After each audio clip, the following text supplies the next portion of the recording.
రాజధాని అమరావతిలోని ప్రతి రైతుకు న్యాయం చేస్తామని మంత్రి నారాయణ అన్నారు. 6 నెలల్లో అన్ని సమస్యలు పరిష్కరిస్తామని తెలిపారు. ప్రతిరోజు ప్లాట్ల రిజిస్ట్రేషన్లు జరుగుతున్నాయని చెప్పారు. కేవలం 719 ఎకరాలకు మాత్రమే ప్లాట్లు కేటాయించాల్సి ఉందన్నారు ఆయన. స్వార్థం కోసం ఒకరిద్దరు చెప్పే మాటలను ఎవరూ నమ్మవద్దని సూచించారు. రాజధాని రైతుల సమస్యల పరిష్కారంపై సిఆర్డీఏ సమావేశమైంది. అంశాల వారీగా ఒక్కొక్క సమస్యలపై త్రిసభ్య కమిటీ చర్చించింది. ఈ సమావేశంలో కేంద్ర మంత్రి పెమ్మసాని, మంత్రి నారాయణ, ఎమ్మెల్యే శ్రావణ్ కుమార్, సిఆర్డీఏ అధికారులు పాల్గొన్నారు. గత వైసీపీ హయాంలో రైతులు చేసిన పోరాటాలు, త్యాగాలను ఎవరూ మర్చిపోలేదని కొన్ని 6 నెలల్లో ఈ సమస్యలన్నింటినీ సాల్వ్ చేస్తాం. కొన్ని కోర్టు కేసులు ఉంటాం, కొన్ని డిఫరెంట్ ఇష్యూస్ ఉండటం వల్ల 1 by 1 సాల్వ్ చేసుకుంటూ వస్తున్నాం. ఏదో రోజు కూడా రిజిస్ట్రేషన్ జరుగుతున్నాయి. ప్లాట్ల అలాట్మెంట్ కూడా యాక్చువల్గా ప్రాసెస్ స్టార్ట్ చేశారు. 719 ఎకరాలకు ఇంకా ఇవ్వాలి. అందులో కూడా ఉండవల్లి లేఅవుట్ వేశారు. దానికి ఐ థింక్ 27వ తేదీకి టైం అయిపోతుంది. ఇది ఆ లేఅవుట్ యొక్క అబ్జెక్షన్స్ తీసుకోవడానికి. అది అయిపోతానే ఇమీడియట్గా ఆ లేఅవుట్లో ప్లాట్లు అలాట్ చేస్తే ఆ 719 ఎకరాల్లో 320 ఎకరాలు పూర్తయిపోద్ది.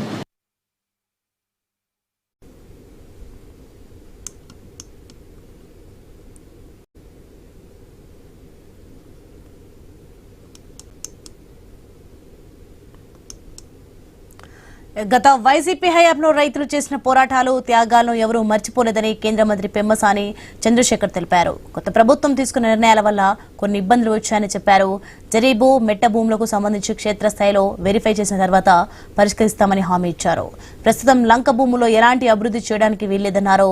గ్రీన్ ట్రిబ్యునల్లో కేసు పెండింగ్ లో ఉందని స్పష్టం చేశారు. అసైన్ భూముల అంశం కేబినెట్ సబ్ కమిటీ పరిధిలో ఉందన్న ఆయన 90 రోజుల్లోగా ఈ సమస్యను పరిష్కరిస్తామని ఆయన వెల్లడించారు. 34,900 ఎకరాలు ల్యాండ్ ఉంటే దాంట్లో 34,192 ఎకరాలకి ఆల్రెడీ మొత్తం ఇచ్చేసాం. ఓన్లీ పెండింగ్ ఉన్నది 700 ఎకరాలు. అంటే ఓన్లీ 700 ఎకరాలు అంటే చూడండి, 34,000లో ఎంత పర్సెంట్ మినిమల్ ఎక్స్టెంట్. ఇందులో 5-6 రకాల కారణాలు ఉన్నాయి ఎందుకు చేయలేకపోయాం అనేది.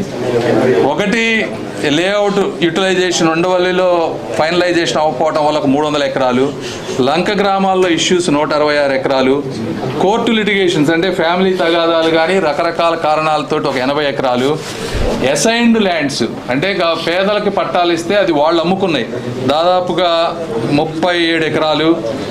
ఇలా ఇంకా కొన్ని 80 ఎకరాల వర్క్ జరుగుతూ ఉంది. అంటే 700 ఎకరాలు మాత్రమే మనం అలాట్ చేయాల్సినటువంటి ఇష్యూస్ ఉన్నాయి.